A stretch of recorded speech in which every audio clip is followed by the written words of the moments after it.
오늘 본문에서 바울은 하나님께 감사하다고 고백하고 있습니다. 이 감사는 하나님의 은혜에 대한 확신에서 비롯된 감사입니다. 그런데 그 감사에 덧붙여서 무엇이라 또한 고백하고 있습니까? 감사에 덧붙여지는 말씀은 그런즉 내 자신이 마음으로는 하나님의 법을 육신으로는 죄의 법을 섬긴다라고 하고 있습니다. 이 고백은 벌써 몇 번이나 계속해서 반복되고 있는지 모를 정도입니다. 그런데 왜 하나님께 감사하리로다 라는 말씀을 보십시오. 이 고백이 오늘 본문의 24절과 25절의 이 문맥 속에서 이곳에 어울린다고 생각하십니까? 어울린다고 보여지지는 않습니다. 곤고함이 계속해서 있다라고 하고 있으면서 감사함이 있다라니요. 그래서 어떤 신학자들은 이 말씀의 순서가 잘못되었다라고 그렇게 이야기합니다. 그러면서 감사하다는 이 말은 여기에 들어올 말씀이 아니다라고 합니다. 그리고 심지어 오늘 본문의 문장 구조만 본다 할지라도 25절 상반부에 나오는 감사하리로다 라는 말씀의 앞 뒤에는 사망의 몸과 육신의 법 사이에 마치 끼어 있는 것처럼 이 단어 자체가 곤고함 속에 끼어 있는 것 같은 그런 상황을 우리에게 보여주고 있습니다. 그래서 오늘은 첫 번째로 다룰 것은 악인들은 왜 감사할 수 없는지를 다룰 것이고, 두 번째로 다룰 것은 신자는 왜 감사할 수밖에 없는지를 다루도록 하겠습니다. 첫 번째로 악인들은 왜 감사할 수 없습니까? 악인들이 감사할 수 없는 이유는 가리워졌기 때문에 그러합니다. 가리워진 것은 마귀의 역사이기 때문에 또한 그러합니다. 악인들은 죄로 인해서 낭망하지 않습니다. 악인들은 자신의 부패성을 보고 상심하도록 하나님께서 은혜를 베풀지 않으십니다. 악인들은 죽을 때 죄로 인해서 지옥에 떨어지지만은 살아있는 동안에는 죄로 인해서 전혀 낭망하지 않습니다. 악인들이 감사하지 않는 이유는 무엇 때문에 그러합니까? 그것은 죄에 대한 무지 때문에 그러합니다. 그들은 오늘 본문의 바울처럼 이 사망의 몸에서 누가 나를 건져내랴라고 한탄하지 않습니다. 그들은 죄의 주기의 시작인 죄를 죄로 인식할 수 있는 능력 자체가 그들에게 있지 않기 때문에 그러합니다. 그래서 그들은 죄를 죽이기도 할 수 없습니다. 만약에 자신에게 한탄하고 있다면은 그 한탄은 자기가 받을 유익을 놓쳐버린 것에 대한 후회 때문에 하는 것일 것입니다.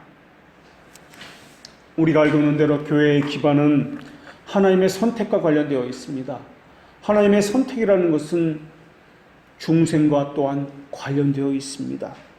중생의 표라는 것은 복음 선포가 경건하게 들려지고 또 주 앞에 죄인으로서 나와 배운다는 증거를 가졌음으로써 중생의 표를 가졌다라고 이야기합니다. 하나님께서는 우리의 무지를 깨우셔서 하나님의 자비하심에 대해서 깨닫게 해주시는 분이십니다. 그리고 하나님의 자비하심에 대해서 깨닫는 자는 반드시 예수 그리스도의 은혜를 발견하게끔 되어 있습니다. 하나님의 자비하심에 대해서 하는 이들은 성령께서 그가 가진 그 은혜를 아는 지식에 역사하셔서 그가 가진 믿음을 굳세게 굳건하게 하시는 분이십니다. 믿음이 굳건하게 된 신자는 의지가 흔들리지 않게 됩니다. 그래서 하나님은 한 사람의 의지를 붙드셔서 견고한 삶을 살게 만드시는 것입니다. 그렇기 때문에 신자는 공부를 많이 해야 합니다.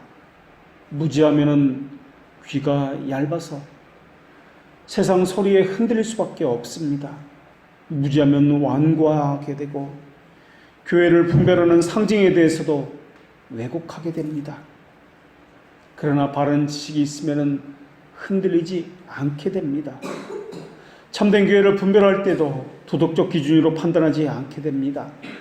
교회를 볼 때 거룩을 앞세우기보다는 죄들을, 그 용서를 더 앞세워야 한다는 것을 그들은 알고 있기 때문에 그렇습니다.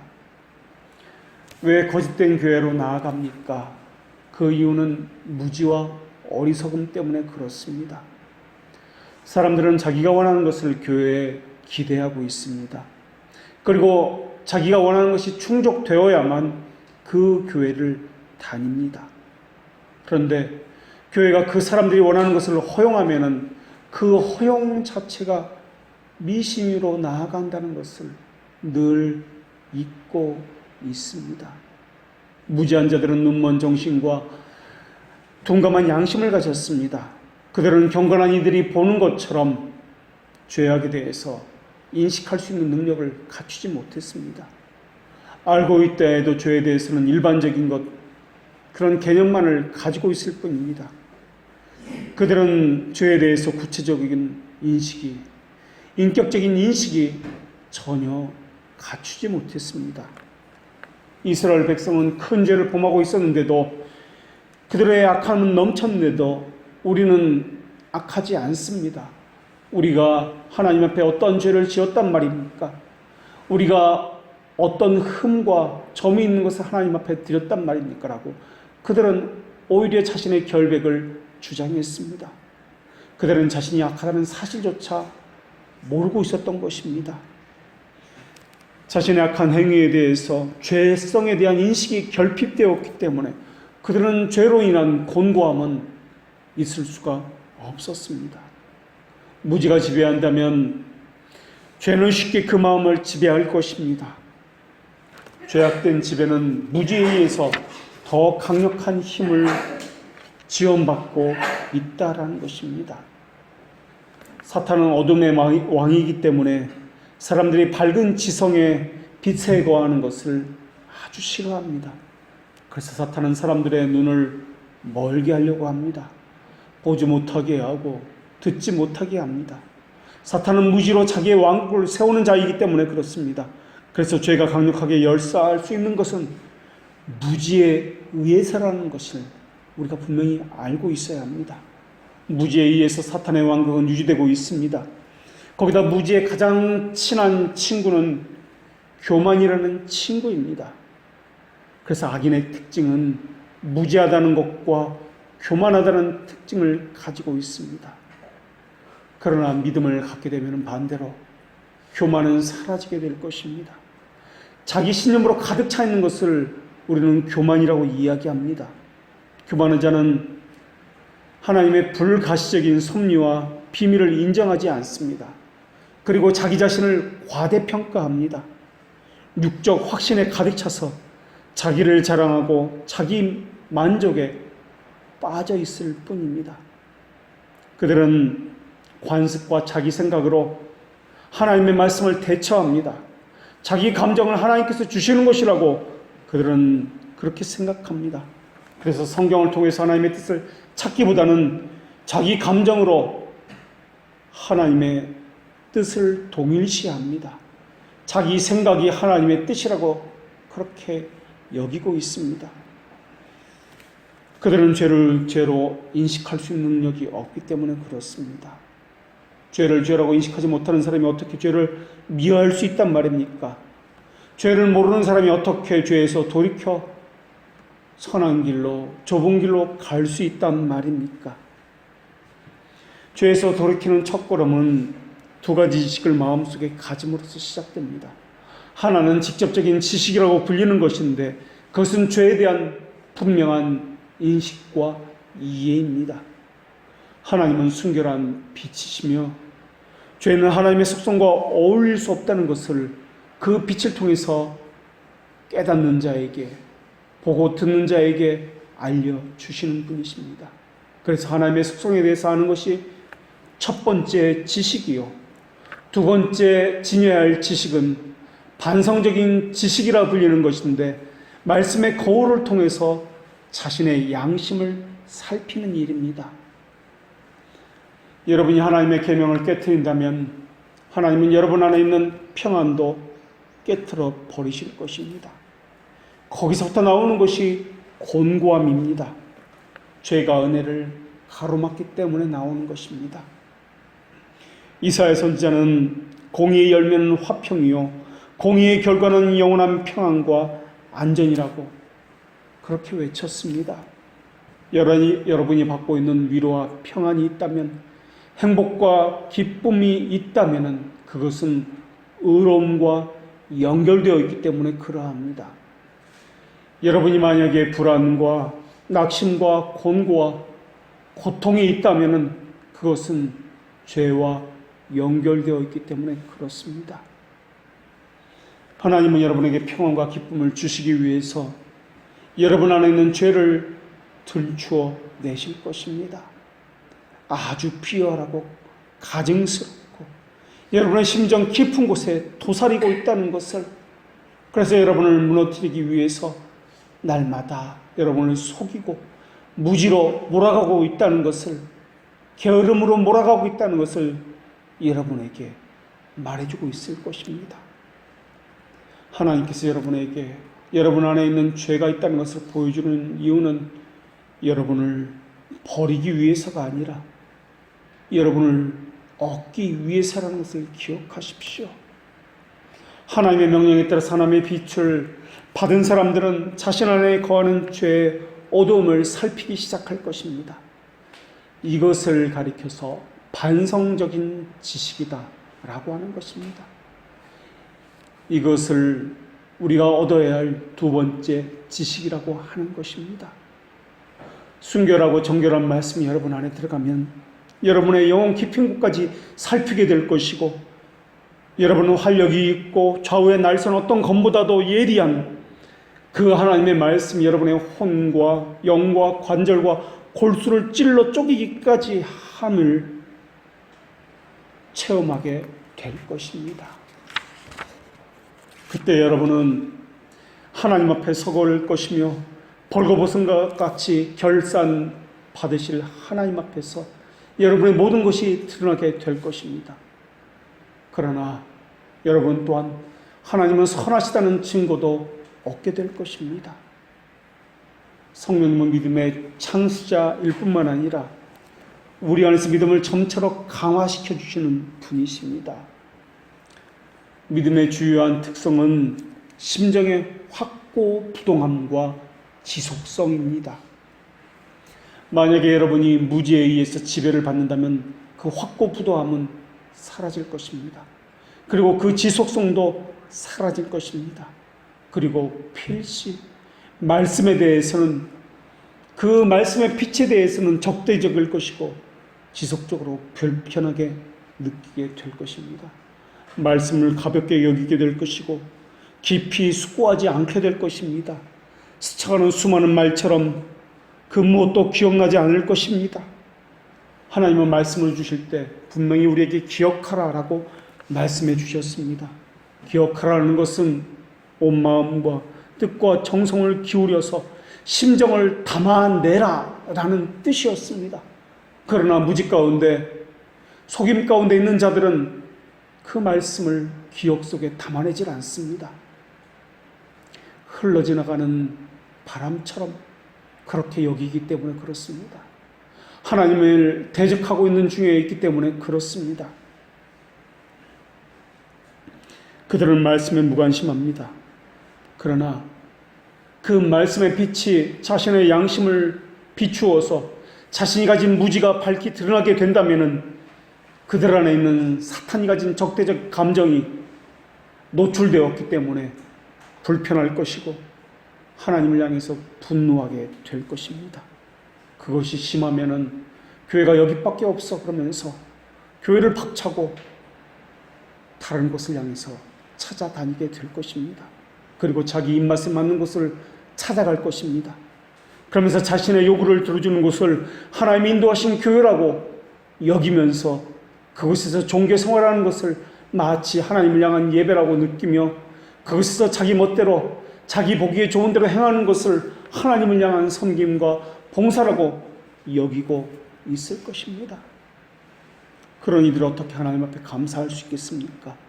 그들은 하나님에 대해서 이것도 해주십시오, 저것도 해주십시오, 왜 이것은 해주지 않습니까? 라고 불만이 가득 차 있을 것입니다. 그들은 만족을 모르는 족속이기 때문에 그렇습니다. 그들은 자신의 기쁨을 위해서 늘 하나님에게 요구만 할 것입니다. 교회를 다니는 것 자체가 그들은 욕으로만 일관되어진 그러한 삶으로서 살아가게 될 것입니다. 분명히 말하거니와 그들은 신자가 아닙니다. 그들의 요구를 허용하는 곳이라면 그것은 또한 교회가 아닐 것입니다. 그것은 분명 미싱으로 가득 찼고 속임으로 왜곡으로 가득 찬 거짓된 곳일 것입니다. 중세시대의 온갖 미싱으로 가득 찬 수도사들의 소굴처럼 말입니다. 겉으로 보이기에는 경건한 채 할 것입니다. 그러나 그들은 외적 악습은 물론이고 내적인 사악함으로 가득한 자들에 불과할 것입니다. 무지한 자들의 특징은 변명함으로 자신의 무지는 감추는 자들입니다. 자신은 피해자라고 여기고 있습니다. 그러면서 자신은 오히려 위로받아야 될 자라고 여기는 것입니다. 그들은 일관성이 없습니다. 끝까지 자기 방식을 고집합니다. 절대 움직이지 않습니다. 자기 생각을 절대적으로 신뢰하기 때문에 자신의 생각대로만 행할 뿐입니다. 예외 조항을 자신에게만 적용시키고 다른 사람은 그렇게 할지라도 나는 이럴 수밖에 없다라고 그들은 이야기할 것입니다. 그들은 게으름으로 가득 차서 솔선수범하지 않을 것입니다. 게으름이라는 것은 아무것도 하지 않는 것이 아니라 자기의 생각대로 하는 것이며 눈치를 보고 비교하면서 하는 것이며 또한 그것은 외식적으로 하는 모든 것을 게으름이라 이야기합니다. 또한 게으름이라는 것은 알아서 하지 않는 것을 이야기합니다. 그래서 봉사라고 하는 것은 자기 눈에 보이는 것만큼만 할 수밖에 없는 것입니다. 눈에 보이지 않으면 할 수 없는 게 하나님을 향한 섬김과 봉사라는 것입니다. 내 눈에 보인다는 것, 그것은 해야 한다는 뜻입니다. 내 눈에 보인다는 것은 필요가 있다는 뜻입니다. 교회에 무엇이 필요한지 아는 만큼만 그들의 믿음은 작동될 것이며 그들의 의지는 움직이게 될 것입니다. 그래서 하나님께서는 그들의 눈을 열어서 보게 하는 것이고 그들의 마음을 움직여서 행하게 하시는 것입니다. 그러나 그들은 자신의 땀과 수고와 물질을 들임에 있어서도 오히려 하나님 앞에 감사하게 되는 것입니다. 어떤 이들은 수고하지 않고도 땀을 흘리지 않고도 뒤에서 비방만 하고 원망만 합니다. 그러나 어떤 이들은 수고하고 자신의 물질을 드리고 땀을 흘리면서도 오히려 감사하게 되고 오히려 나는 한 것이 아무것도 없습니다라고 부끄러워하게 되는 것입니다. 그것이 바로 감사함으로 하나님의 선하심에 화답하는 것입니다. 이것이 하나님께 드려지는 최상의 예배입니다. 그들은 땀을 흘리고 섬기고 봉사하고 교회를 청소하고 하고 있지만 그것은 하나님을 향해 예배하고 있는 중입니다. 그런데 어떤 사람들은 가장 아름다운 기만수를 펼치려고 하고 있습니다. 자기를 포장하고 위선으로 자신의 죄를 가리고 있습니다. 성령님께서는 하나님께 대한 참된 예배에 관해서 말씀해 주실 때 환난날에 나를 부르라 내가 너를 건지리니 너희가 나를 영화롭게 하리로다 라고 말씀해 주시면서 예배를 두 부분으로 풀 수 없는 끈으로서 연결해 주셨습니다.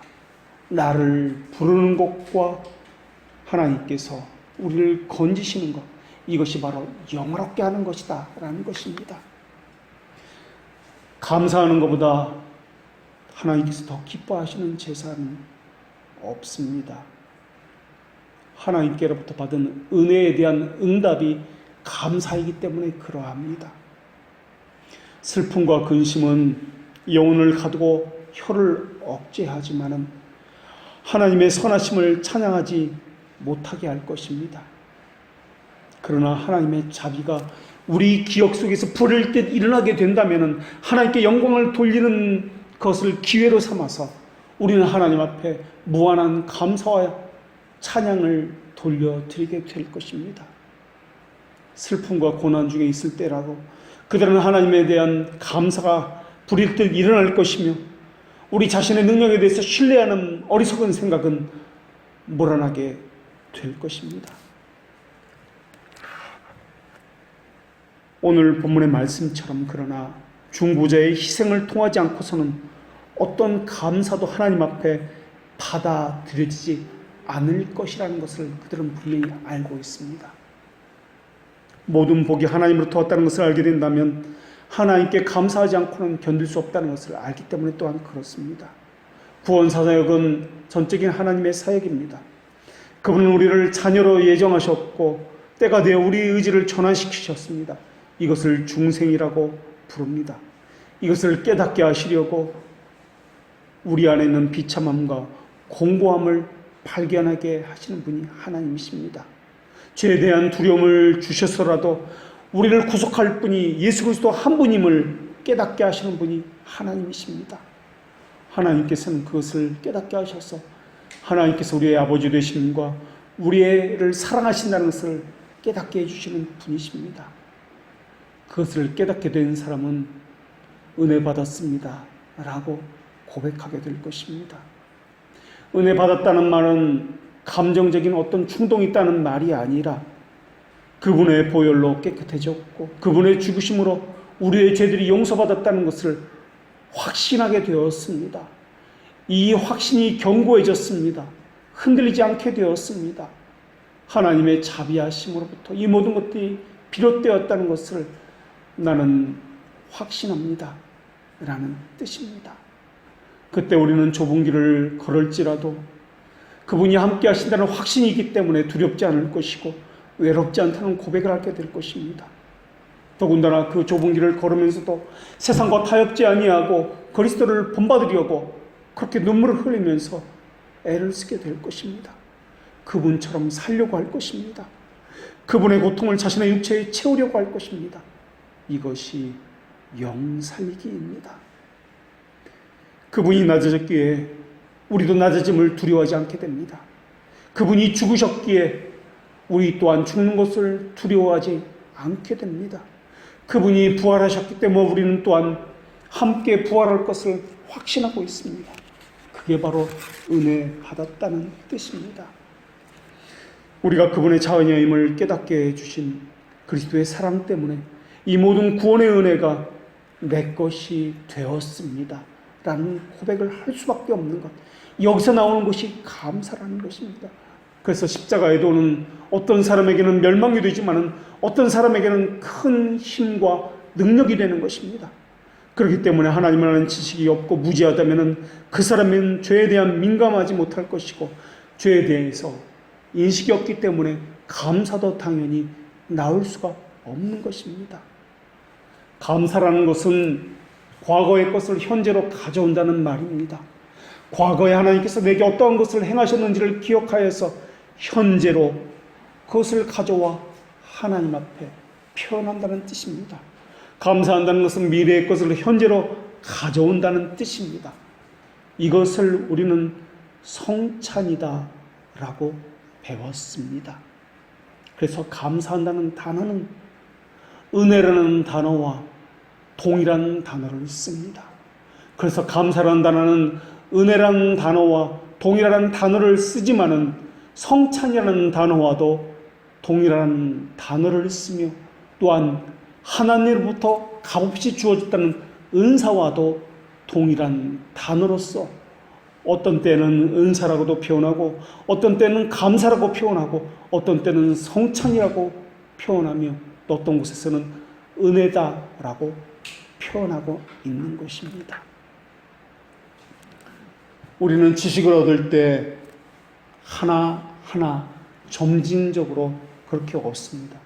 우리의 지식은 결과를 통해서 추론하고 원인을 알아가는 방식을 통해서 지식을 얻기 때문에 그렇습니다.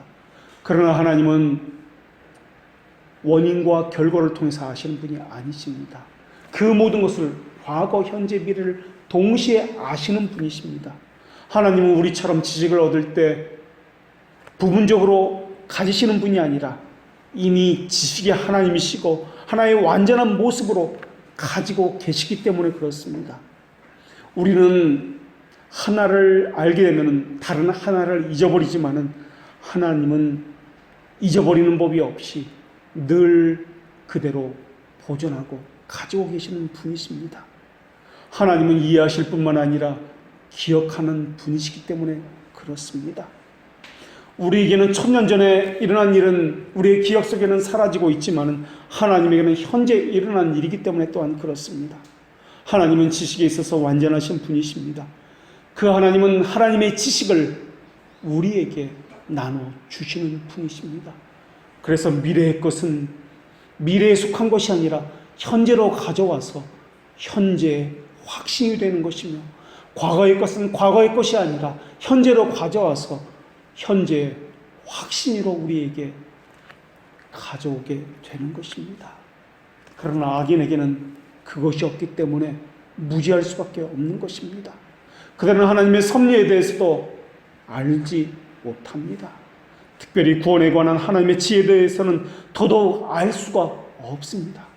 그들에게는 허락되지 않았기 때문에 그렇습니다. 그렇기 때문에 그들은 반드시 어둠 속을 걸어갈 것이고 하나님의 지식에 대한 어떠한 빛도 받지 못할 것입니다.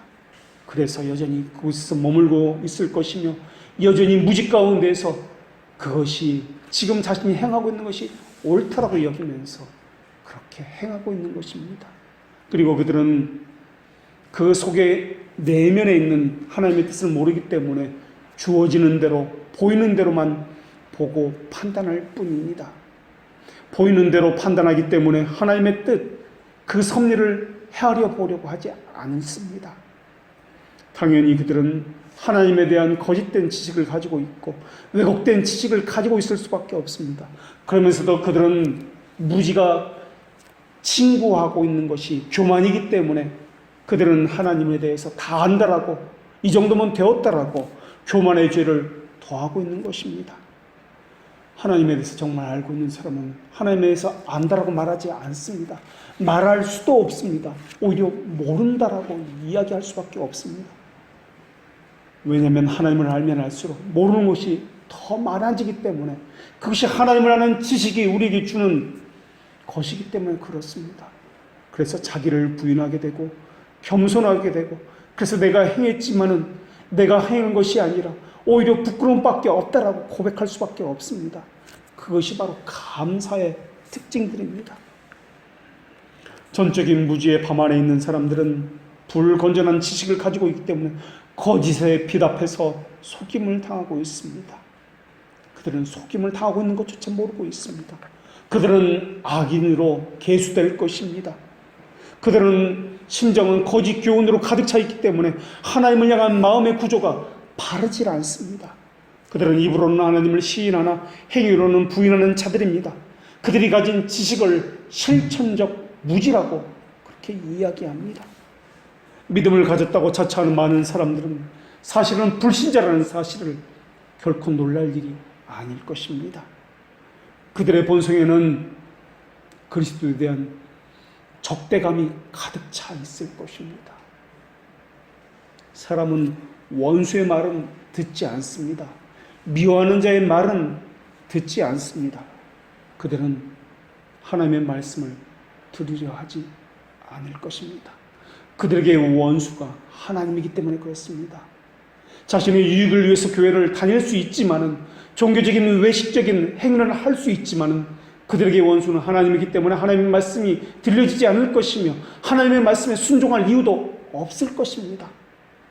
그저 자기가 보기에 좋은 대로 행하고 하나님을 이용하고 있을 뿐입니다. 타락한 인간은 자기 스스로 무엇인가를 하려고 합니다. 자주적입니다. 그래서 유일한 구원주이신 예수 그리스도를 경멸합니다. 그리스도를 아는 지식이 없기 때문에 거기서 신성 모독이 일어나는 것이며 우상 숭배가 일어나는 것입니다. 무지로 하나님의 말씀을 왜곡하고 모독하는 자는 마침내 그들의 견해 속에서 하나님의 존재도 모독하게 될 것입니다. 내가 진리를 말함으로 너희가 나를 믿지 아니하는도다. 이것이 우리 주님께서 하신 말씀이었습니다. 그들은 진리를 믿지 않습니다. 진리를 말하면 말할수록 그들은 더더욱 반발할 것이며 믿지 않게 될 것입니다. 사람들이 진리를 미워해서 그리스도를 거절하는 것이 아니라 거짓의 아비인 마귀의 본능에 의해서 진리를 대적하기 때문에 그렇습니다. 하나님을 향해서 사랑이 불타오르지 않는다면 그것은 거짓 믿음입니다. 정서에서도 불타야 하지만 진리에 대해서도 사랑으로 불타올라야 할 것입니다. 하나님을 향한 사랑이 불타오르게 되면 반드시 하나님에 대해서 바르게 알고 싶어집니다. 믿음은 나타나지 않는 것들에 대한 증거를 붙들기 때문에 그렇습니다. 믿음을 가진 자는 미래의 것을 미래라고 여기지 아니하고 현재로 가져와서 현재 주어지는 것이라고 생각하기 때문에 그렇습니다. 물론 하나님의 신비와 구원에 속한 것은 우리가 알 수 없지만 우리 안에 있는 믿음은 그분이 말씀하시는 것마다 이미 행해졌다는 것과 성취된 것처럼 확신하게 될 것입니다. 더군다나 사람의 인격은 단일하지만 그분의 인격은 우리와는 다르지 않습니까? 우리는 분노하면서 동시에 사랑할 수는 없습니다. 우리는 은혜를 베풀면서 공의를 만족할 수는 없습니다.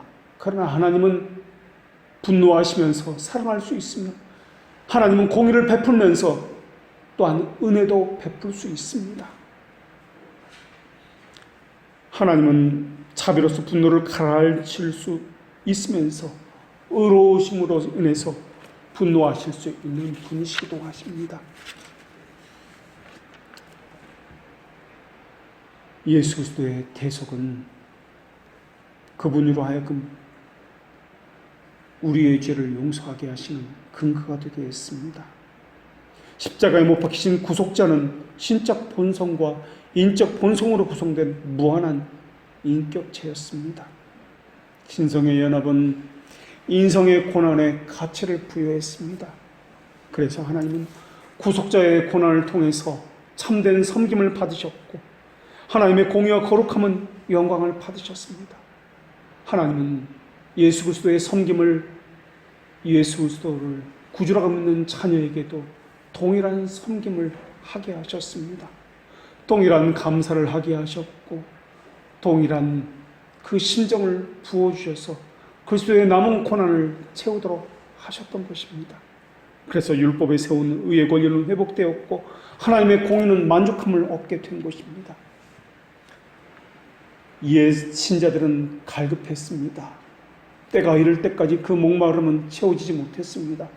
그러나 때가 이름에 그리스도께서 오셨고 속죄는 그리스도의 고난에만 의존하게 되었습니다.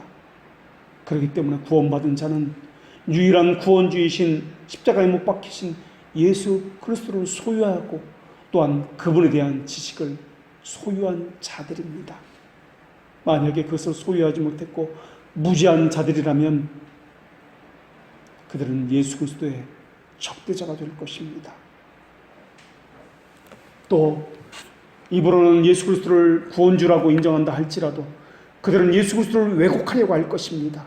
하나님께서 정하신 유일한 구원 방법, 그 방법 말고 다른 방법을 가지고 고안된 방법을 가지고 하나님께 나아가려고 할 것입니다.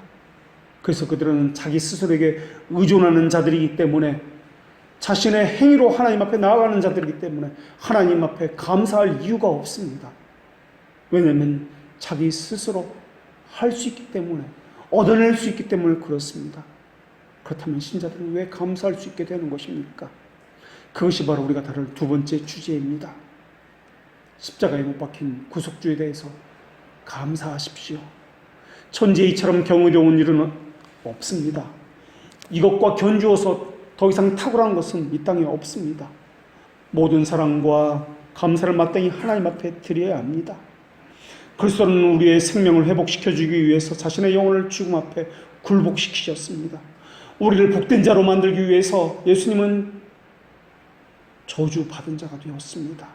그리스도는 우리를 위해서 피를 쏟았고 우리를 위해서 포도즙 틀을 밟았습니다. 우리를 위해서 하나님의 어미한 공의를 만족시키셨습니다. 그분의 죽음은 우리가 누리는 모든 유익의 기초가 되었습니다.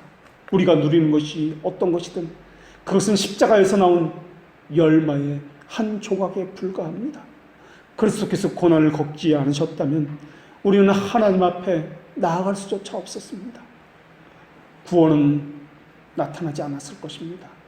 우리에게는 고뇌와 신음과 고통만 있었을 것입니다. 그런데 보십시오. 고뇌와 고통과 신음소리만이 난무하는 그곳에 난데없이 예수 그리스도께서 등장합니다. 오늘 본문을 보십시오. 고뇌와 곤고함과 고통만이 난무하는 그러한 고백만이 있었습니다. 그런데 느닷없이 고뇌와 곤고함의 그 중간에 육신을 입고 예수 그리스도께서 들어오셨습니다. 그 곤고에 그 둘러싸임 순간에 바울은 예수 그리스도로 말미암아 하나님 앞에 감사하리로다 라고 고백하고 있습니다. 만약 그리스도의 고난이 없었다면 우리는 결단코 하나님의 얼굴을 볼 수가 없었을 것입니다. 그리스도는 살인자보다도 더 악한 자로 간주되었는데 우리는 의인으로 또한 간주되었습니다. 우리가 누구간데 의인으로 간주될 수 있단 말입니까? 예수 그리스도가 누구간데 살인자로 저주받은 자로 간주될 수 있단 말입니까? 만약에 그리스도가 우리에게 세상에 부유한 명예와 물질을 주고자 했다면, 우리에게 천사도 갖지 못한 존귀함을 주고자 했다면 십자가에 못 박힐 이유가 없었을 것입니다. 십자가에 못 박히지 않고도 하나님의 사랑은 충분히 증명될 수 있었을 것입니다. 거룩에 빛나는 광채로 둘러싸인 하늘의 천사는 하나님의 영광을 드러내는 최고의 피조물이었습니다. 그러나 아무리 하나님의 영광을 드러내는 천사라 할지라도 하나님의 영광의 정점인 그리스도의 풍성함을 나타내는 그 구속을 덧입지는 못했다는 것을 우리는 기억하고 있습니다. 천사도 십자가에 달리신 예수 그리스도의 몸에 새겨진 최상급의 사랑을 덧입지는 못했습니다. 그러나 우리는 천사도 받지 못한 그 사랑과 그 영광을 받았습니다. 흠도 점도 없던 천사가 받지 못한 그 사랑을 죄인 중에 죄인인 우리가 받았다는 것을 어떻게 무엇으로 설명할 수 있단 말입니까? 그것을 아는 자는 감사하지 않고는 견딜 수가 없을 것입니다. 감사함이 신자의 본성이 되었기 때문에 그러합니다. 우리 믿음이 그리스도의 살아계심에서 발걸음을 멈추고 그리스도의 죽음을 향해서 달려가지 않았다면 우리의 믿음은 의롭게 되는 믿음이 아니었을 것입니다. 세상을 뒤흔들었던 예수님의 기적도, 그리스도의 그 고난을 감당하기에 합당히 만든 그리스도의 거룩함도 십자가가 없었다면 다 불충분했을 것입니다. 십자가의 고난이 없었다면 마귀의 폭정만이 이 땅에는 존재했을 것입니다. 십자가의 고난이 없었다면 우리는 영원토록 하나님을 원수로 삼고 사탄을 우리의 아비로서 그렇게 삼고 있었을 것입니다. 십자가의 고난이 없었다면 우리는 늘 공고와 고통과 신음만 있었을 것입니다. 감사하다는 말은 절대 할 수가 없었을 것입니다. 십자가의 죽음을 생각하지 않고 우리가 어떻게 이 땅에 존재할 수 있단 말입니까? 십자가의 죽음이 없이는 어떻게 우리가 예배 앞에 나올 수 있으며 십자가의 죽음이 없이 어떻게 우리가 신자라고 불릴 수 있단 말입니까? 우리가 살고 있는 세상에서 십자가라는 기둥이 받쳐주지 않는다면 하나님께서 사람들이 저지른 죄악에 대해서 속죄의 약속을 하시지 않았다면 하나님의 공의의 진노는 우리 머리 위로 불덩이처럼 쏟아져 내렸을 것입니다. 그러나 예수의 십자가로 말미암아 우리는 위로함을 얻었고 죄의 정죄함에서 벗어난 자들이 되었습니다. 그렇기 때문에 예수 그리스도의 고난을 세밀하게 들여다보면은 하나님이 죄를 얼마나 미워했는지를 발견하게 될 것입니다. 타락한 피조물을 회복시키기 위해서 예수 그리스도께서 얼마나 찢기셨고 피를 흘리셨는지도 발견할 수 있게 될 것입니다. 그리스도는 정할 수 없는 사랑을 우리에게 베푸시기 위해서 얼마나 눈물과 고통과 곤고함 속에서 머무셔야 했는지를 우리는 발견할 수 있게 될 것입니다. 그리스도를 아는 지식은 우리로 하여금 그리스도에 대한 감사로 우리를 나아가게 할 것이며, 그 감사 때문에 우리는 회개의 삶을 살 수밖에 없는 생명력을 갖게 할 것입니다. 회개는 우리로 하여금 그리스도의 죽음을 묵상하게 만들 것이며, 그 묵상은 우리 죄에 대한 인식뿐만 아니라 우리 죄에 대해서 혐오하게 만들 것이며, 슬픔 가운데 젖지 않고는 견딜 수 없게 만들 것입니다. 그리고 그리스도에 대한 그 십자가에 대한 묵상은 우리가 받을 고난에 대한 대신 받으신 그리스도에 대한 감사로 이어지게 될 것입니다. 죄의 악독함, 그것은 우리에게 있습니다. 예수 그리스도께 있지 않았습니다. 그런데 그리스도가 고난을 받으시고 십자가에 돌아가셨을 때 그 누구도 미동하지 않았다는 것, 우리의 이성은 전혀 작동되지 않았다는 것을 보고 우리는 또 한편으로 놀라워해야 할 것입니다. 우리의 이성은, 우리의 감정은 아무런 작동이 되지 않았는데 땅은 움직였고 하늘은 어둠으로 가득 찼습니다. 가장 피조물 가운데 최고의 피조물이 있던 사람은 아무것도 하지 않았건만 하늘과 땅은, 미물들은 움직였고 그 안에서 두려워서 반응했습니다. 우리는 도대체 누구란 말입니까? 모든 약속은 십자가를 중심으로 이어져 왔습니다. 죽음으로부터 생명이 이어져 온 것입니다. 도대체 하늘과 땅 그 어디를 찾아본다 할지라도 십자가 말고 하나님에 대한 사랑이 더 크게 나타나는 것이 어디 있단 말입니까? 그 십자가의 사랑으로 인해서 하나님은 우리를 부르셨고 우리는 응답한 것 아닙니까? 십자가에 못 박힌 분은 천사가 아니라 하나님이셨습니다. 아버지와 동등한 위엄을 가진 동일 본질이셨습니다. 십자가에 못 박힌 그리스도를 아는 지식이 없다면 우리는 저주받은 자이기 때문에 그렇습니다.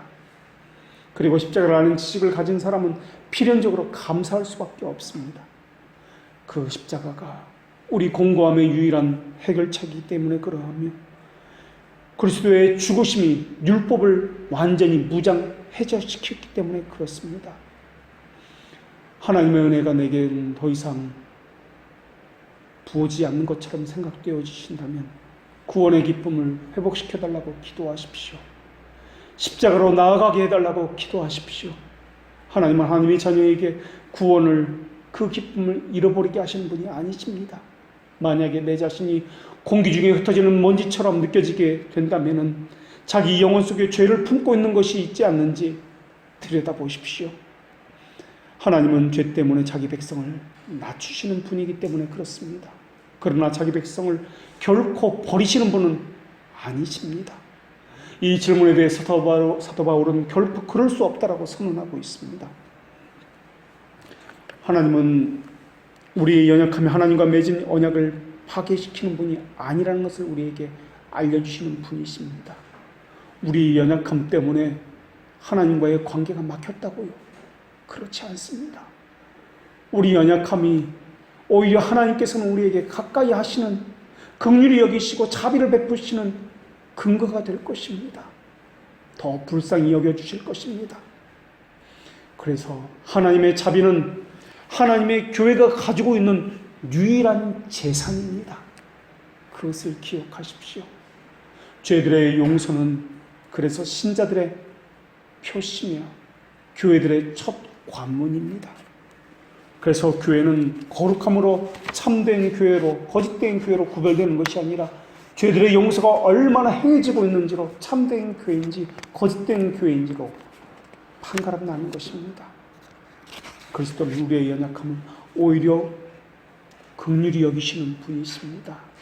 만약에 예수님께서 우리의 연약함을 긍휼히 여기지 않는다면 우리는 하나님을 섬길 수 없으며 예배할 수 없습니다.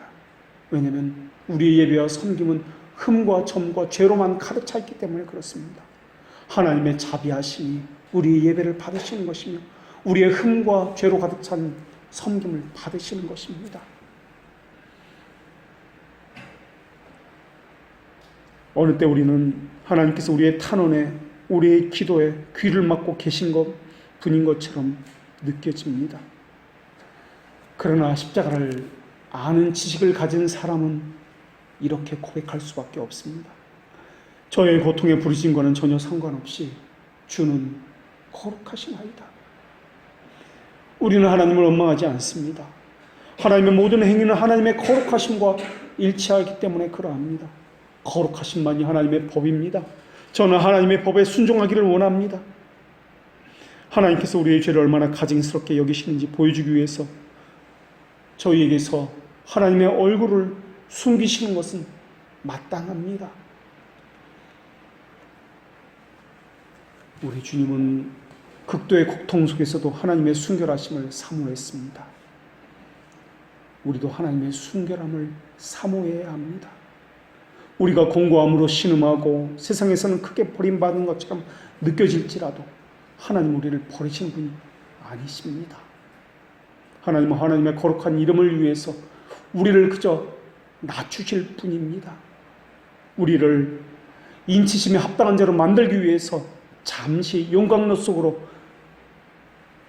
금처럼 녹여내시는 것입니다. 단지 그것만 보고 우리는 심정이 공고하다고 이야기하고 있는 것입니다.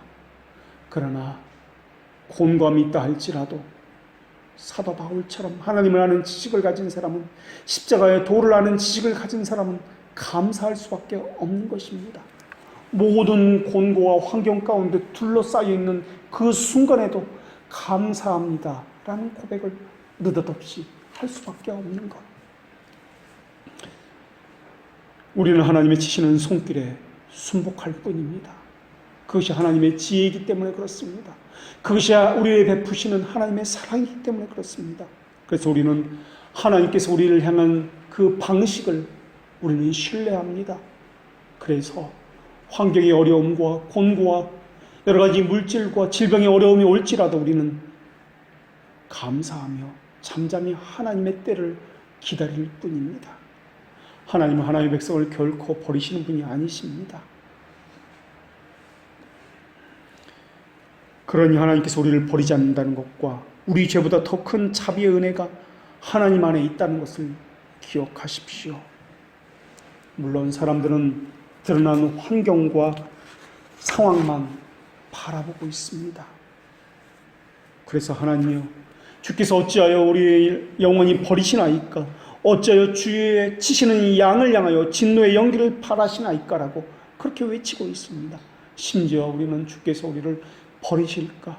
다시는 은혜를 베풀지 아니하실까라고 그렇게 아파할 때도 너무나 많이 있습니다. 그러나 생각해 보십시오. 하나님께서 우리를 원수의 손에서 빼내어 지금 이 자리에까지 인도하신 분이 아니십니까? 우리가 언제부터 이렇게 믿었습니까? 우리가 언제부터 하나님을 아는 지식이 더해져 하나님에 대해서 좀 더 선명하게 많이 알게 된 것입니까?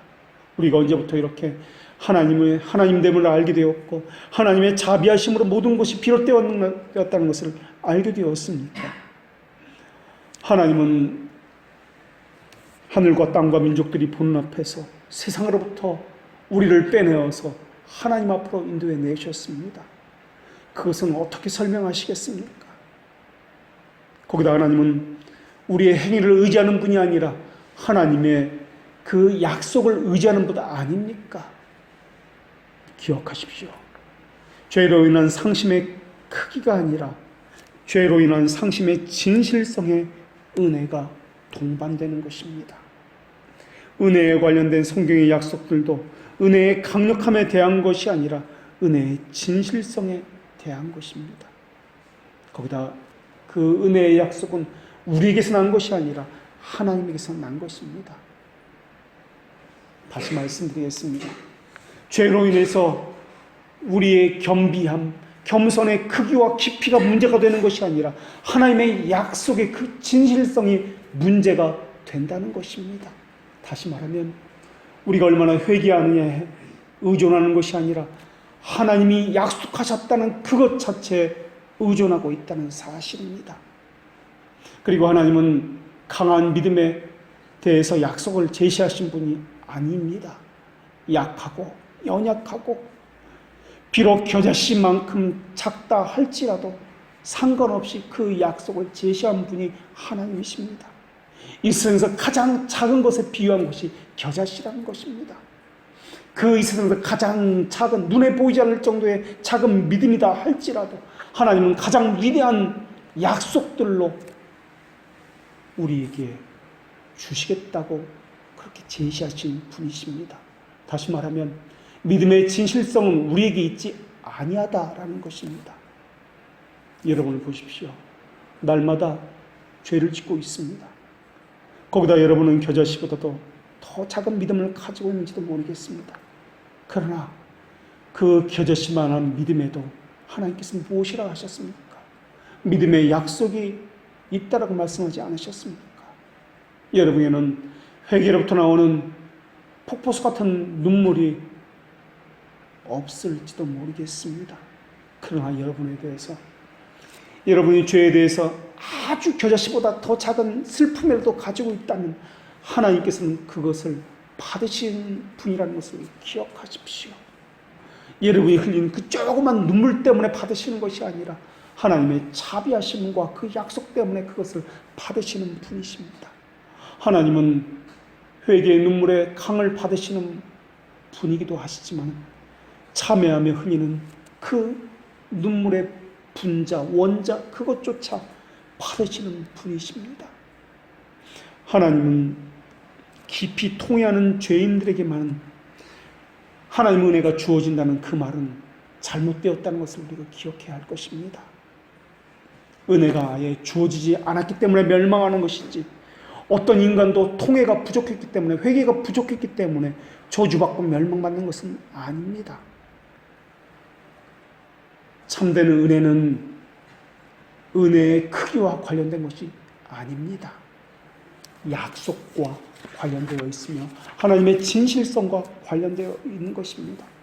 하나님께서는 참된 은혜에 대해서는 그것이 비록 약하고 겨자씨보다 작다 할지라도 약속을 받을 만하다고 간주해 주십니다. 하나님은 겸손에 대해서 약속을 주실 뿐만 아니라 겸손을 위하여 약속을 주시는 분이십니다. 하나님은 돌같은 마음을 제하여 주시고 부드러운 마음을 주실 것이라 하셨고, 하나님은 옛 마음을 제하시고 새 마음을 주실 것이라고 약속해 주셨습니다. 새 마음을 갖게 되면 여러분은 죄에 대해서 스스로 슬퍼하게 될 것입니다. 지금 우리 눈에는 그것은 마치 미래의 것처럼 보이게 될 것입니다. 그러나 하나님의 눈에는 미래의 것이 아니라 현재의 것으로 그렇게 여기실 것입니다. 새 마음을 갖게 되면 여러분 스스로 열정과 노력을 기울여서 죄에 대해서 슬픔을 없애려 하기보다는 예수 그리스도의 발 앞에 엎드려지게 될 것입니다. 그리고 마음의 죄를 간직하고 그 죄를 탐닉하는 사람은 양심에 어떤 평화도 가질 수 없다고 말씀해 주시는 하나님의 음성을 듣게 될 것입니다. 그것은 말씀 봉사자의 설교를 통해서 들려주게 될 것입니다. 그때 여러분의 마음은 상하게 될 것이고 이를 어찌할꼬 탄식하며 묻게 될 것입니다. 하나님이 여러분의 마음을 충분히 상하게 만들 것입니다. 여러분의 마음을 충분히 낮추실 것이며 여러분의 마음을 충분히 공고하게 만드실 것입니다. 여러분의 마음을 상하게 하는 것은 여러분을 낮추게 하심이요, 여러분을 낮추게 하심을 여러분을 하나님의 사람으로 빚어가게 하심이요, 여러분을 낮추실 때 하나님은 지옥문까지 낮추시는 분이 아니라 여러분을 낮추시는 이유는 여러분을 높이시기 위하심이요, 하나님의 자녀로 받아주시기 위함입니다. 여러분에게 죄에 대해서 슬퍼하게 하심은 여러분은 결국 슬픔에서 회복시키기 위함이라는 것을 기억하십시오. 하나님은 우리의 행위를 보시는 분이 아니라 하나님의 언약의 신실함을 보시고 하나님 주권적으로 일을 행하시는 분이십니다. 기도하겠습니다.